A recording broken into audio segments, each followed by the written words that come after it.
We talk about food, we talk about music with musical dudes. Finger on the pulse, snacky tunes.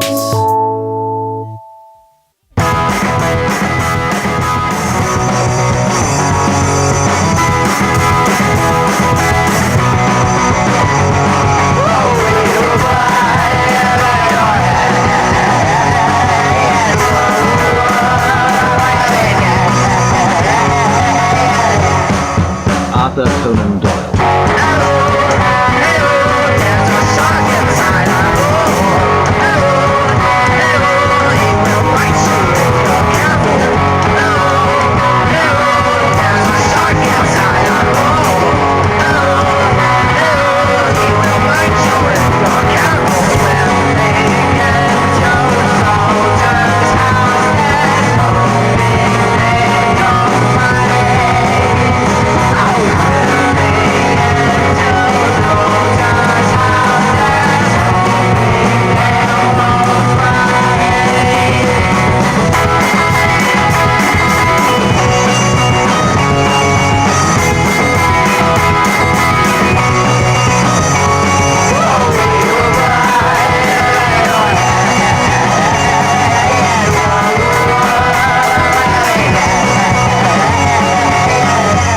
Long, white, nervous fingers.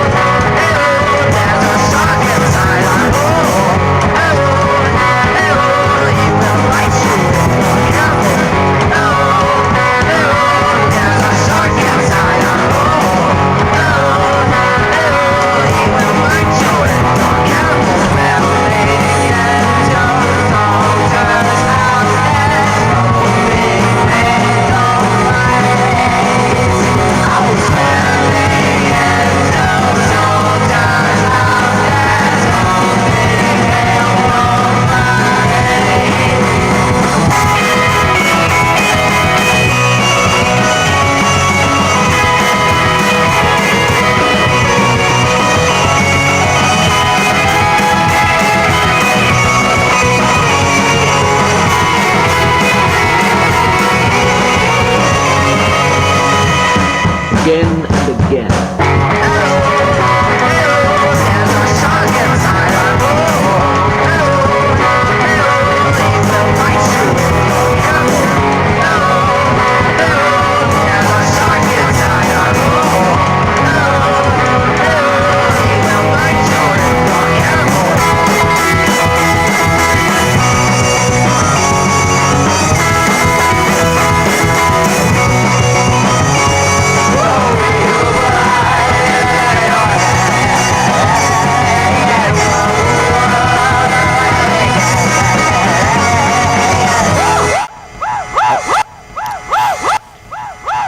No, not yet. Ready? Ready? Okay. Okay. I had to swallow first.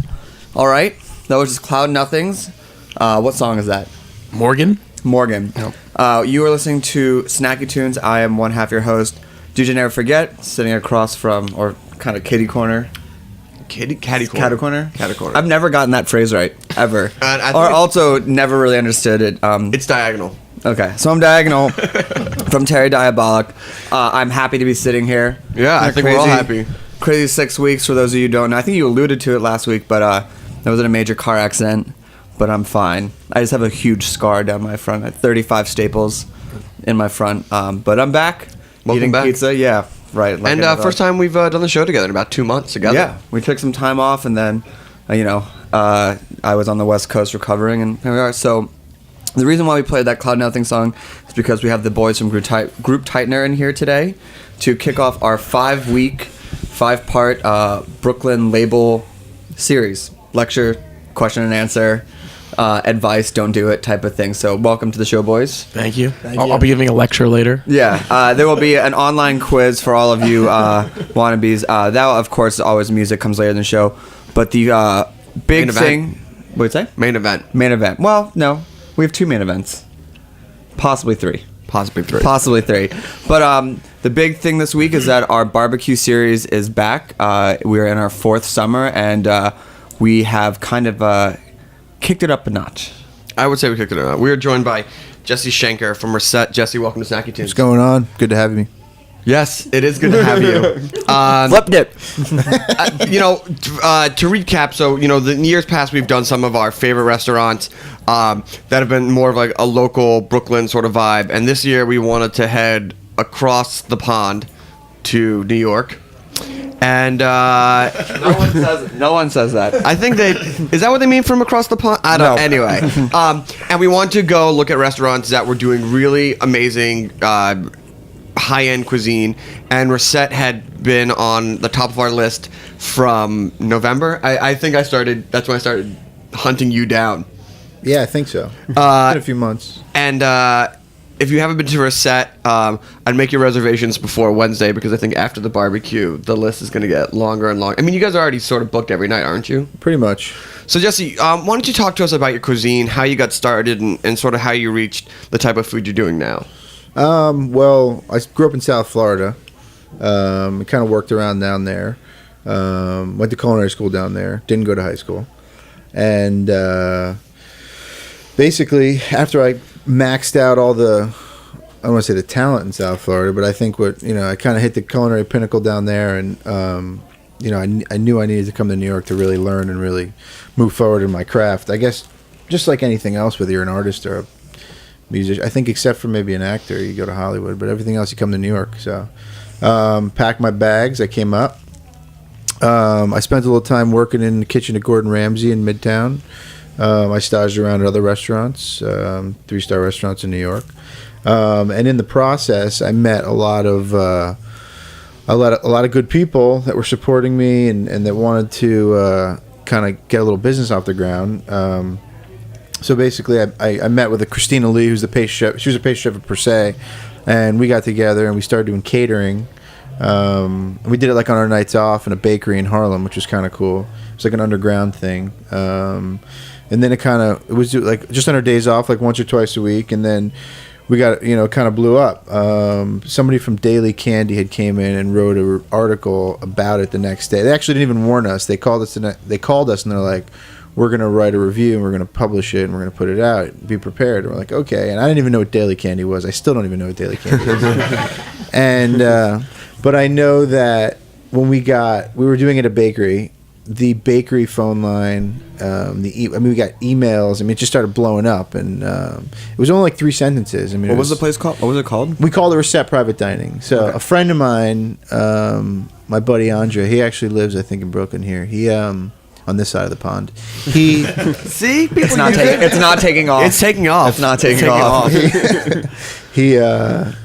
he studied in Paris, so he learned how to speak French or whatnot, and obviously I'm working in kitchens. Basically, it's all French technique. I mean, that's really where the roots of it came from. So I said I want one word, something strong in French, something to do with food. So he's like, I think he thought about it. He came back with a few names. I don't remember what the other ones are, and he's like, how about Reset? We said it differently, and I was like, what does that mean? He says recipe. I was like, dude, that's it. So it just kind of stuck. So It's a great name. Yeah. Is it capital R or lowercase r? Because I've seen it two different It's ways. all lowercases. Okay. I mean, I think the designer did it all in lowercase. Right. I liked all lowercase. Times thing. New Roman, I think. No. It's not Times New Roman. Not even close. I remember paying for the Wrong again. font. I don't think. Yeah, you don't pony up. It's like, oh yeah, Times in Roman. That's going to be $500. Helvetica. Times New It Roman. was Arial bold. Actually. Yeah. So it kind of just like took off. I mean, we incorporated. Oh yeah, like I said, the phone lines, emails. I mean, like everyone was like, "Can I make a party for 4 tomorrow?" For party down, I'm like, were they out of their minds? I have a full-time job, so we kind of missed the wave because I had work and I had to give notice. So I actually gave notice at my job, and we all put in like $1,000. It was Brian Gaw, who owns the bakery, Savoy Bakery in East Harlem, and Christina Lee and myself. And we got an LLC, and we bought a couple of things, some china, and that was it. And then we tried to capitalize on all the old work. I mean, people like wanted to come, like, and we could accommodate. We're like fully booked. We were lying to everybody. I mean, fully booked, but it wasn't really. Oh, I never We were thought kinda about that. No. This was with the catering though. It was like we did Oh, one yeah. seating a night. We weren't lying because we were booked, but we weren't. Right. It wasn't. But that just makes people want to go more. right? To a Well, no, point. no. It wasn't. Are you listening to the story? Because I he's am saying listening- he missed the wave. Yeah, I missed the wave. Yeah, yeah. No, but okay. Well, we kind of missed the wave, but we caught up on the wave. I mean, Right. Yeah. But I mean, we're going back like 4 years. I mean, this is like. But to keep on going there, like if the beach is full and you want to keep surfing. Nope. No. Stop, Okay. Anyway. please. Yeah. Anyway. Your metaphors aren't. Yeah, They're not really working. You no longer are doing. So it was 4 years. No, it was, yeah. I mean, I think, well, I opened Reset Restaurant like almost like 15, 16 months ago. And then it was a year of like trying to get it off the ground. And then, so yeah, I would say when I started Reset Restaurant, 3.5 years ago, maybe 3 years ago. So when did. Timing is bad. So. All right, so you missed this initial wave. We missed the wave, but we quit our jobs. We incorporated. Went all We in. bought stuff. We went all in, and we didn't really market at all. I mean, I was big about like we needed. I think no one's gonna want to come if they don't know we exist. So I was big on trying to get our name out there. But it was kind of just like a snowball. Like one person came in on a Thursday night for 8 people. The guy wanted to surprise his wife and have some friends over, and we had a fancy dinner. We did 10 courses, but tablecloths, draw curtains. I mean, you're literally like getting draw. I don't know if you guys have been to East.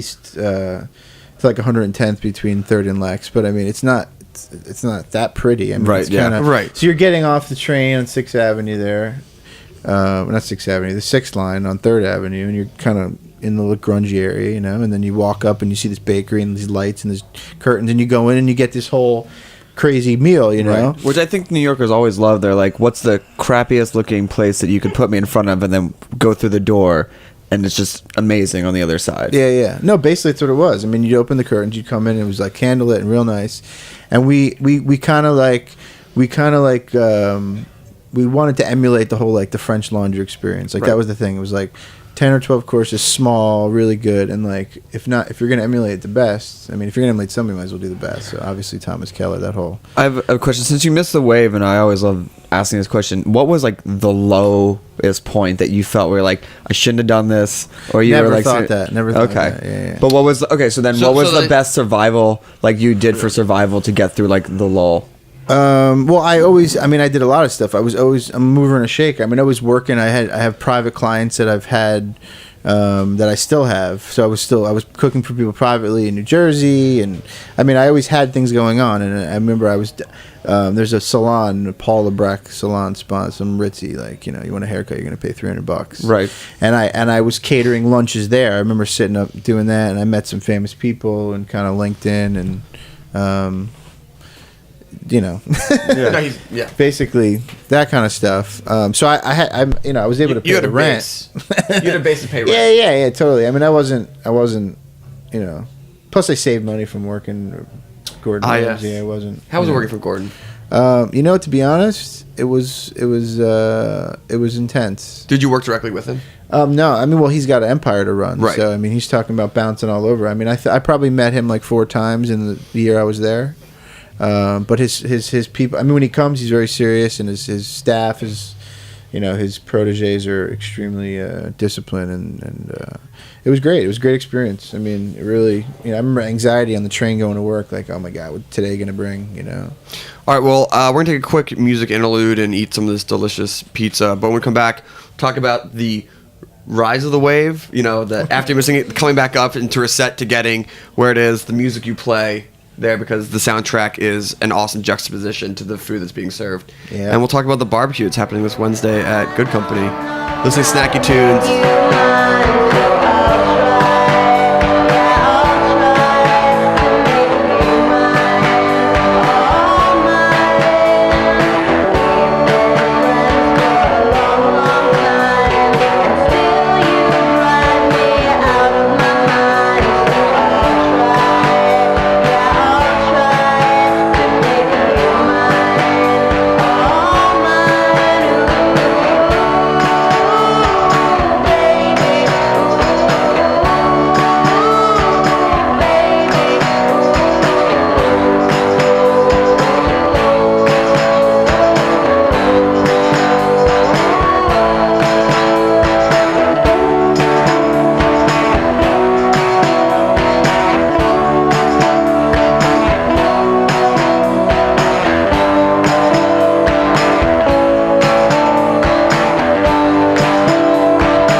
All right, welcome back to Snacky Tunes. We were all mid-deep in a pizza break.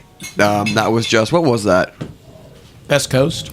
Best Coast? Yeah. What song? Make You Mine. Okay, awesome, very nice. So we are here with Jesse Schenker of Reset. We are very excited to have him not just in the studio this week, but also as the first chef of our barbecue series coming up on Wednesday, which is unfortunately, well, however you want to say it, advance tickets sold out. Thank you so much for Gilt for helping us out with that. But we will be having... We have about like 80 or so $10 tickets. $10 tickets at the door. Doors are at 7, so... But you get a free cocktail You with get a free it. cocktail, so get there early. So, when we last left you in this harrowing tale You were of... making terrible jokes. That's radio talk. It's like The Shadow. Anyway, you were talking about how you missed the initial wave of the supper club success, but you had a good base. So when did things start shifting at Reset? When did people start coming? When did you start noticing that people were like... It was basically just word of mouth. I mean, like, it just kind of organically happened. I would say it took about 3 months after that initial missed wave to get a consistent few parties a week, where it was actually just where we were working and stressed about working and multiple parties and different venues. And then people were like, will you come to our home because we don't want to come to Harlem? And we're like, sure. And we go to people's houses, and I mean, the houses that I saw, I mean, incredible. Like, Oh, yeah. totally incredible. But so then you open the restaurant, right? Talk about the opening of the restaurant, and like, I mean, you know, being over 16 months, getting 2 stars in the New York Times, that's a great accomplishment. And talk about the food that you're cooking there, because the food there is really your own food. Yeah. Well, basically, we'll fast forward. So, Chef by Darin and Good. I got this idea to do a restaurant. I worked on it. My best friend was living with me, my wife, my girlfriend at the time. We kind of got this whole thing together. I was able to raise the money. We get the place open. We find this small, corner spot on West 12th and Greenwich Street. Beautiful. Basically figured all logistics of it. Got it open. Most work I ever did in my life. And I wanted to do food that was basically set up to where you can almost I didn't want to say create your own tasting menu, but like I wanted people I hated going to restaurants and getting like having to order an appetizer and then an entree, and after like 4 or 5 bites just being sick of the flavor. Like I wanted people to be able to try multiple things and have different flavors. I wanted to show that myself and my kitchen chef were skilled and we were technicians, that we actually could do more than just boil pasta, toss it with sauce, and slop it on a bowl. So I wanted there to be some technique involved, but I also wanted it to be very rustic. So I like to say it was rustic yet refined, because there's some skill, but it's still very homey food. Everything's very comforting. So it's basically, I put together snacks and plates versus starters and mains. So basically, you can get a couple of snacks, you can get a few plates. So if you want to just come in and get a cod fritter and arugula, you can do that, and you can come in and have 10 courses. I mean, it all depends. You can come in with 4 people, order the whole menu, and just eat a couple bites and then switch plates. I mean, there's charcuterie. We make a lot of stuff in-house. We get some good artisanal cheeses.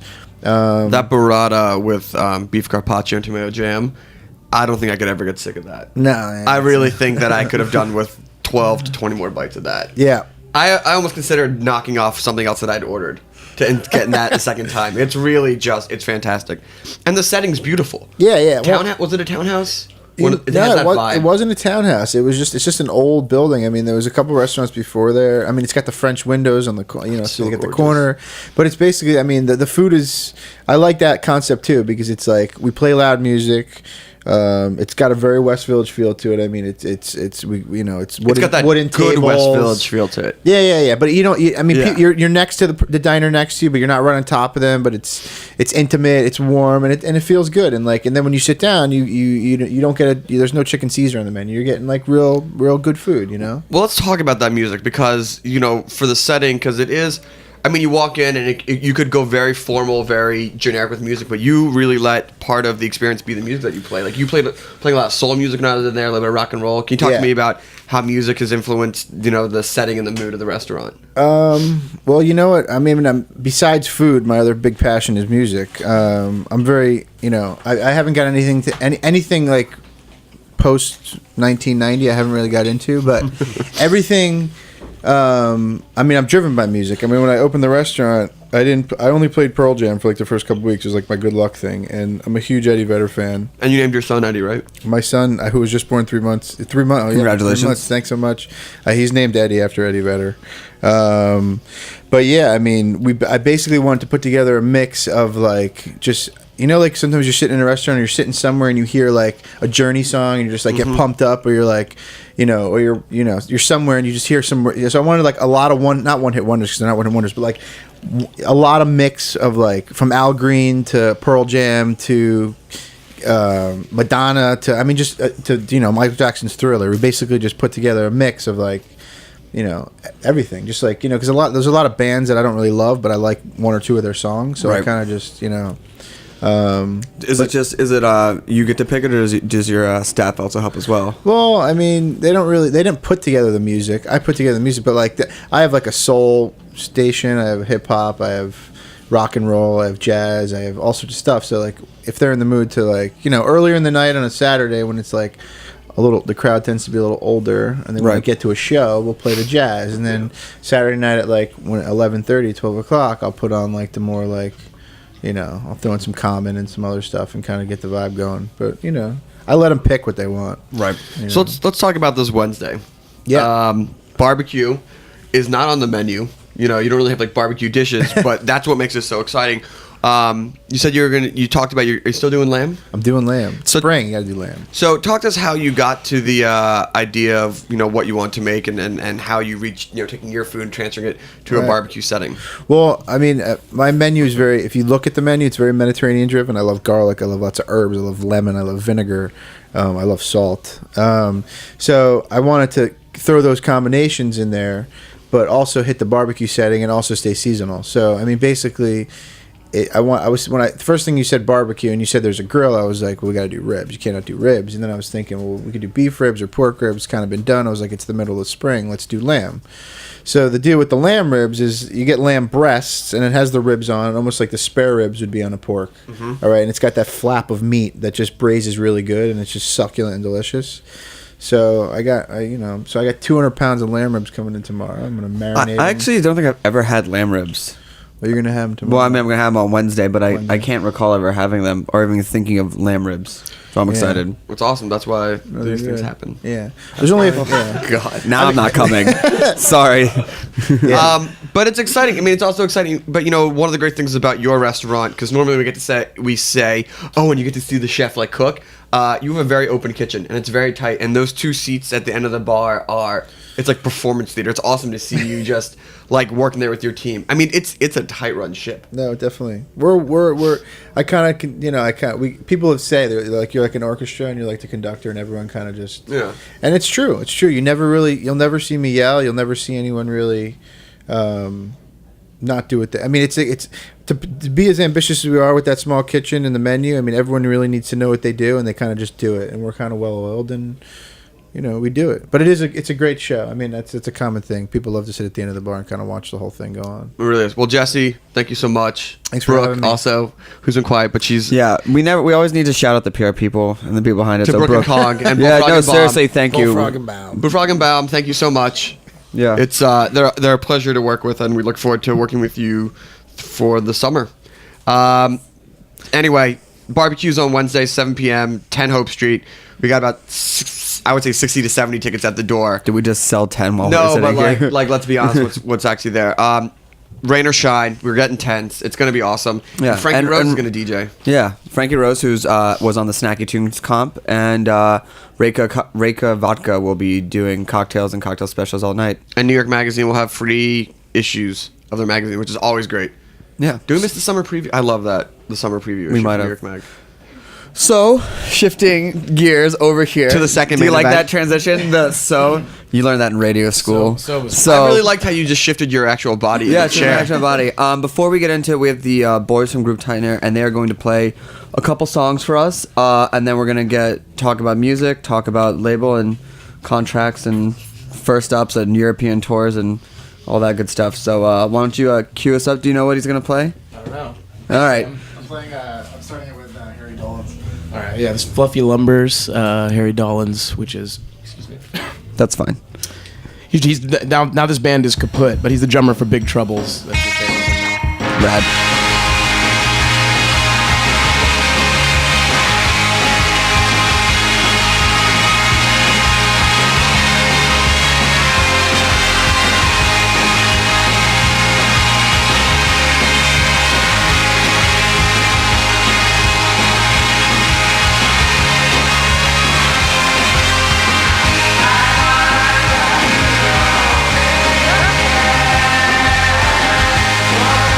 Well,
All right. Welcome back to Snacky Tunes. We are your hosts, Finger on the Pulse, and in today we have the first part of our 5-part Brooklyn label series, starting with Group Tightner. Why don't you boys introduce yourself? I'm Jamie Granado. I also DJ by the name Resound, and I'm Sam Hockley Smith. And you DJ by the name of Sam Hockley Smith. Very nice. Not even like a play on your name. You know what? It's something that I just never managed to think of, and because I would, I'm not really a real DJ. Jamie is actually a DJ, so he needs to do that. I just like to play music, so I do that with him. All right, that's fair. So I'm just I might as well go by my real name so no one gets confused. So let's go back to the beginning, and then maybe 4 weeks before that. How did you guys meet each other? How did you what was the drunken conversation like? Hey, we should start a label in a day where labels. It's funny because it actually was a drunken conversation. Wasted. Yeah. Well, I wasn't, but I puked right before. Right after. On the roof. Oh, right after. Basically, what happened is Jamie and I went to college together, but we didn't really know each other. We were in a writing class together. Basically, I was just like a kid that listened to only rap, and Jamie had a huge ponytail, and so I just assumed a bun, actually. A bun, sorry. So I just assumed that was like what he was not in my world. I never knew. I didn't really take the time to figure it out. I think we knew each other a little bit, but weren't friends. We reconnected a couple years later in Seattle, and then it was right before I moved out to New York. And then we basically just hung out together for a couple years, and then summer about 2009, 2008. 2009. Yeah. 2009. It was spring. It was spring 2009, probably March. It's this really weird hot day, and we were on Jamie's roof, and basically we were like, we should start a label, and then we talked about it a bunch, and then Jamie drank a bunch of vodka and then threw up off the side of the roof, which is great. Word. Swag. is that it? This is all in your about section. Yeah, this is all in the about. Actually, it's funny that I have told this story before, but it But the name Group Tightner, I mean, it's sort of fitting, and it's kind of funny that it's this. And we actually had some reservations at first. It's a thing. It's a game, and I'm doing game in air quotes here because it's a drinking game. But really, all you do is just pass a bottle around in a circle. And if someone's like, I don't want it, and you're like, the group's getting loose. So it's like kind of a bonding thing. So we figured, and peer pressure. Yeah, and peer pressure based, which is like the basis of our friendship. Is peer pressure What's based. the Google ability of your label name?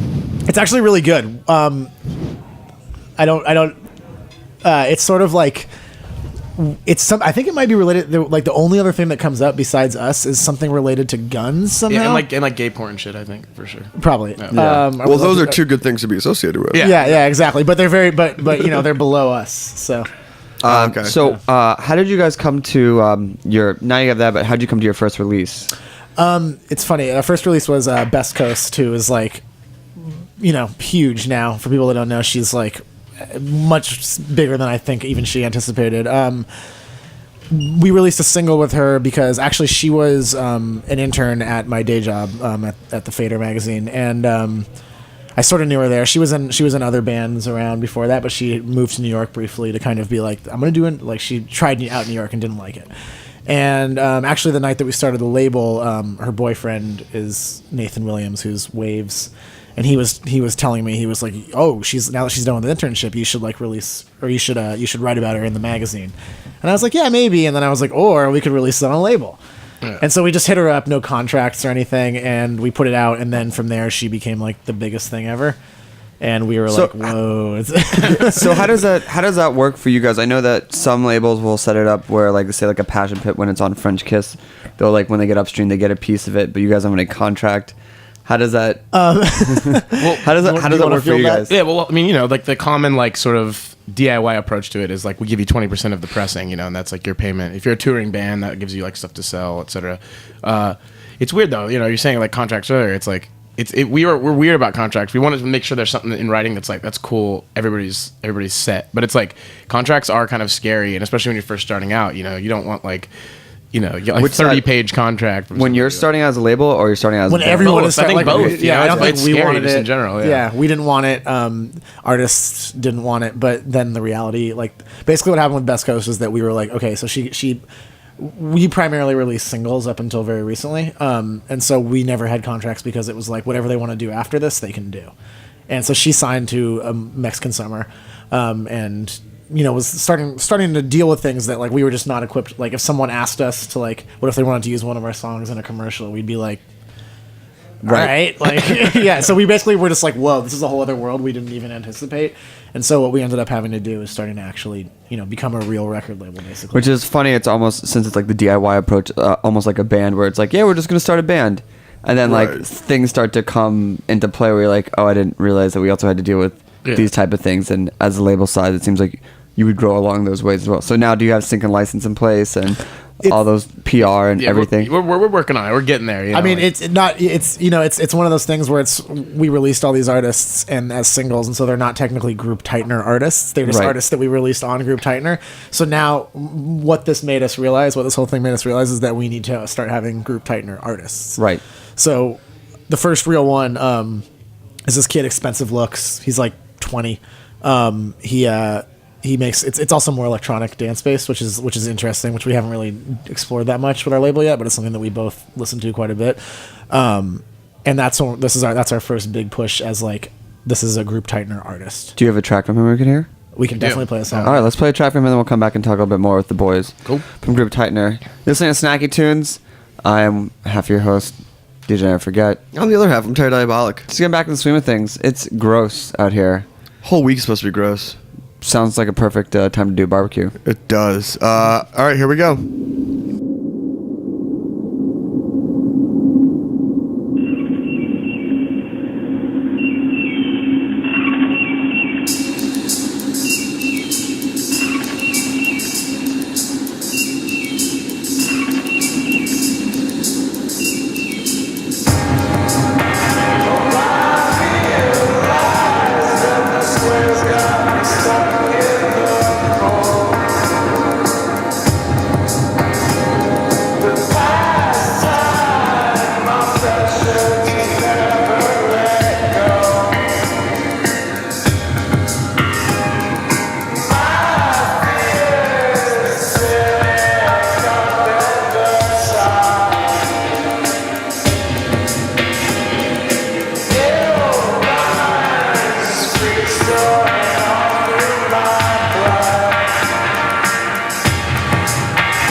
So let's talk about the philosophy of how you guys find an artist to work with, whether it be a single or now as like a group Tigthner artist, and like what are you looking for besides in the music and also like in the people that you're gonna support?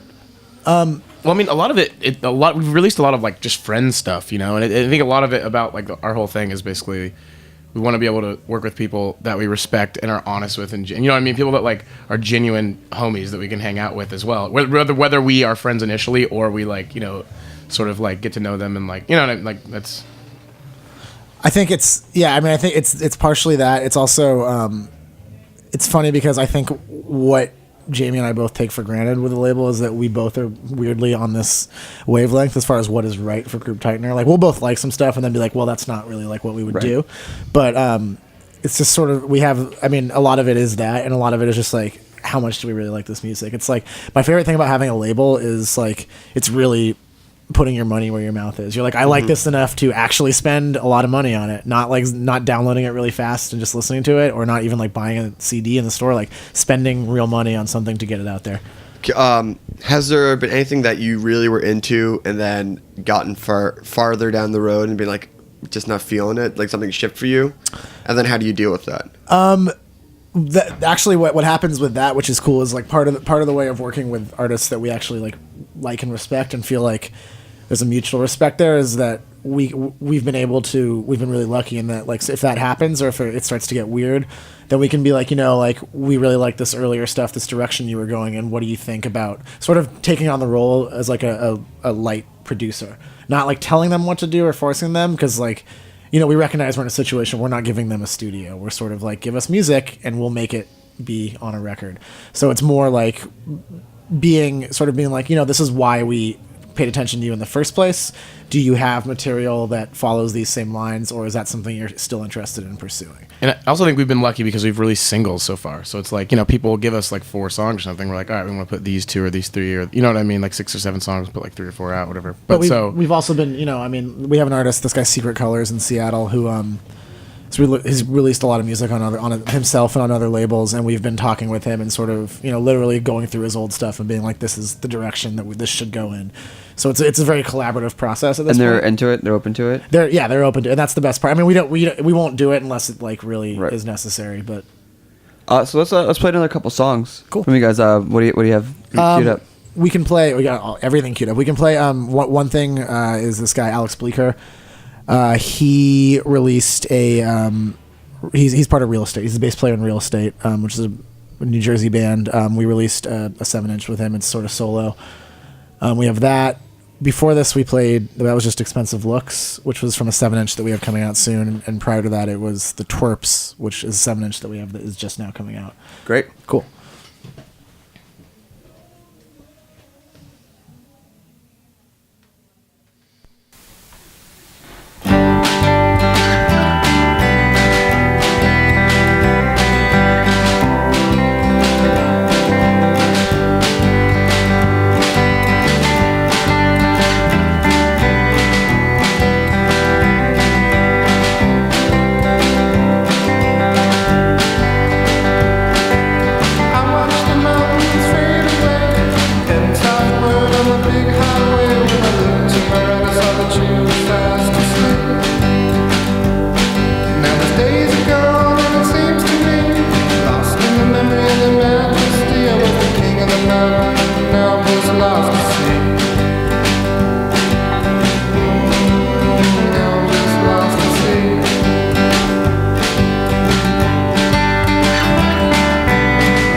All right. Caught mid-conversation and little trail off of a song. You're listening to Snacky Tunes. We have the boys from Group Tightner in studio today. What was that last song we just heard? That was Fungi Girls, Owsley Knows. They're a couple teenagers from Texas. Yeah. Like teenagers.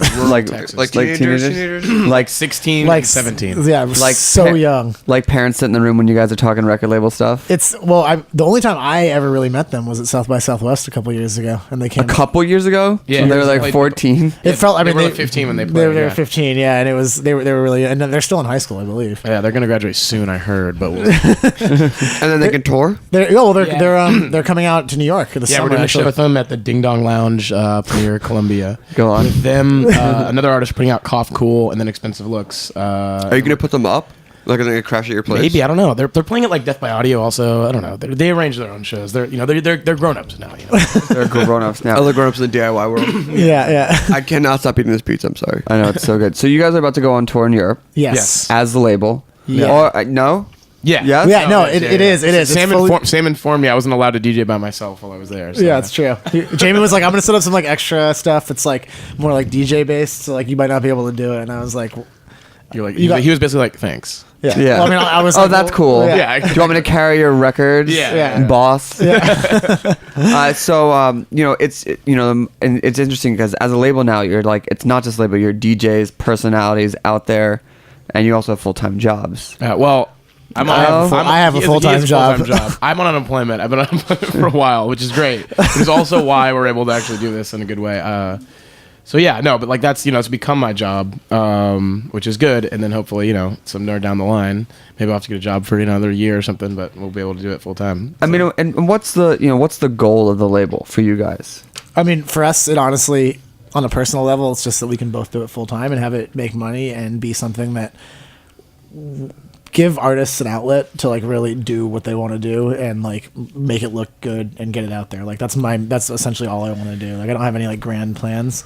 I mean, I think also though, it's like we're doing shows, we're doing like events and stuff like that. We want to do more events, we're doing like a t-shirt and stuff like that. I'd like to do like, like things that make sense that aren't just like, hey, we're trying to do everything, but things that make sense to us, such as, like as the outlets come and the opportunities arise, like, Pretty basic stuff. Though. Yeah. Like, no, we're not like, it's not like we're not going to be like Group Tightner the Ride or anything. Yeah. Although, well, I would not not say that. What does Group Tightner the Ride look like? I think our logo is just the sailboat, so I feel like it'd have to be like water based in some way. Yeah. Some kind That'd of be sailboat. awesome. Yeah, right? It would be good. But like Splash Mountain, but in a sailboat. Maybe. You guys don't know this, but the head of Six Flags always tunes into Snacky Tunes. So Oh, well, you guys are all, Six Flags guy, just put some people in a boat, let them go. It's the craziest ride. There you go. He was explaining to us the Harry Potter ride. Go on. No, keep this joke going. No, there's no joke. He's from everyone I heard that the new Harry Potter, like they did down in Orlando, it's like the most insane ride of all time. Who was explaining this to you? Blake? Oh. I was just kidding about that, but yes, we actually know someone who is involved in amusement parks. Oh yeah. No, it's no joke. Yeah. It's like insane. It's supposedly just like, I don't know, if you're into full immersion of science and fantasy. I'm down. Yeah, right? So, Group Tightner Snacky Tunes field trip to check this out. To check out the Harry Potter ride. So before we get Full immersion until a DIY ride, right? Exactly. which is just sleeping on a floor. Yeah, and, eating like- you get to eat ramen noodles in a room with one bare light bulb. Yeah, and like be like really into what you do. Or the passive aggressive reasoning classes on who gets the couch that night. Yeah. No, it's fine. It's fine. It's cool. You can have it. It's I cool. mean, like, it's I'll cool. get I mean, next I only time. drove, but yeah. It's like everybody smells like BO. That's Yeah. also like a preview of me and Jamie in Europe. I feel like. Yeah, and how long you can last on the bus with no air conditioner? How long you two traveling together for? We're leaving. So we leave the night of the 19th and we get back the 31st. So it's, it's a good solid. They say a lot about a relationship is based on how you travel together. I'm saying. We've traveled together before. It's had its ups and downs. Oh, well, that's You know what? we'll leave it. I'll put it this way. I understand that arch eyebrow look because we have the same travel experience. Yeah. So, final question before we play the last song for the night. If a label is trying to get on your label, not any label, but your label. If a label's trying to get on your label? Did I say that? A band? A band? Right. Yeah. I was So like, a label is trying... the band is trying to get on your label. Meta. Yeah, Meta. What do you recommend they do for you guys? Make good music. Well, that's the asshole Seems answer. Are we sorry if we're not allowed to? That's fine. Okay. But basically what it is, if I think it's about like anything else, being sort of tasteful about the way that you contact someone. You know, we've had artists contact us and be like, we would like to put something out, and you know, if someone, you can basically you can tell when someone's just like sending out an email to every small label they can think of, Right. And so like it's someone who's really like looks like they want to do it, and if we like the music, then like there's no reason not to do it. Baked goods. Baked goods. People have, baked goods would be a little sketchy. I could see some of these groups sending you like cutesy like baked goods and sweaters and like knickknack like indie baubles, if you will. Usually they send us really heavily spray painted cassettes, and like we get them and we're just like, this smells like potentially toxic. I don't really know what to do with this. Okay, so don't send that. All right, well, we want to thank you guys for joining us. Will you give our listeners all of the necessary how to find you, social, networking, media? We're on Twitter at Group Tightner. We're still on MySpace, actually. I think we still have a MySpace page. If you're still doing that, we do have MySpace. We still have MySpace. Well, no one's gonna have Friendster very soon. It's MySpace.com/Group Tightner if you want to go there. We just got grouptightner.com officially links to our Tumblr now, and we're working on email. the website. Is there email? Should we give that out? It's grouptightner@gmail. Grouptightner@gmail.com. I mean, it's very different than the other two ones we have. Could have figured it out. All right, well, thank you guys for joining us. What song are you gonna take us out on? I think we're gonna take you out with Coasting. So the song called Coasting. Yeah, great. There you go. All right, we are your hosts, Finger on the Pulse. We will be back next week with Nick Catchdubs from Fool's Gold, and then Cut the Knife Guy from Brooklyn and Maison Premier. Oyster and Absinthe Place. And we'll see you this Wednesday, 7 p.m. at Good Company, 10 Hope Street. And you can go to fotpnyc.com for more information. Yeah, you can. Thanks for listening. All right, bye.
Thanks for listening to this program on the Heritage Radio Network. You can find all of our archived programs on heritageradionetwork.com, as well as a schedule of upcoming live shows. You can also podcast all of our programs on iTunes by searching Heritage Radio Network in the iTunes Store. You can find us on Facebook and follow us on Twitter for up-to-date news and information. Thanks for listening.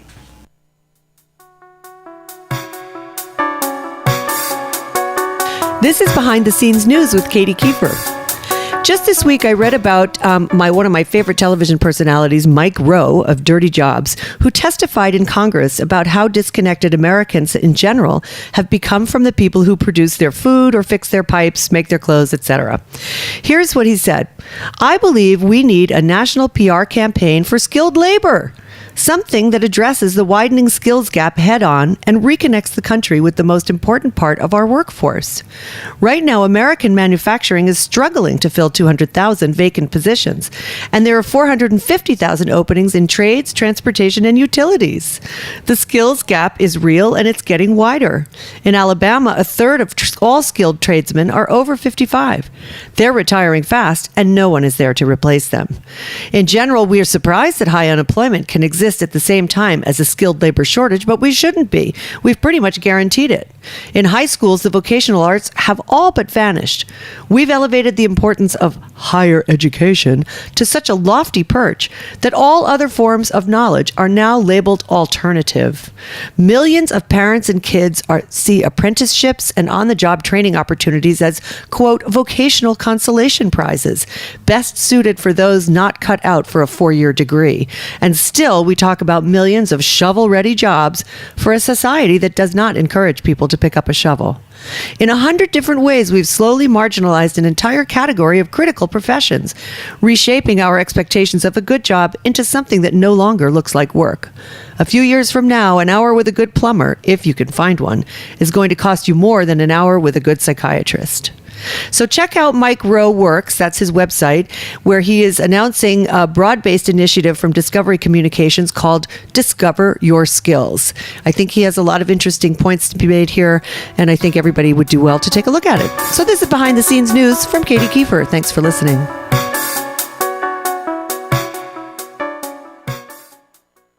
The following is a message from Heritage Foods USA.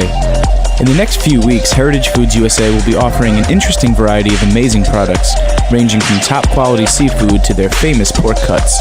At the end of May, the Heritage team will go up to Maine to harvest fresh lobster with sustainable lobstermen. These delicious lobster are a perfect way to kick off the summer season.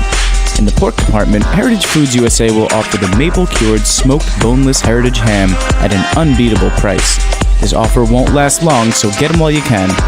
Place your order today at heritagefoodsusa.com or call 718-389-0985. That's 718-389-0985 to place your order with Andrea or Ashley. And don't forget to sign up for the email list and to check them on Facebook and Twitter to get in on their new products, deals, and offers from Heritage Foods USA.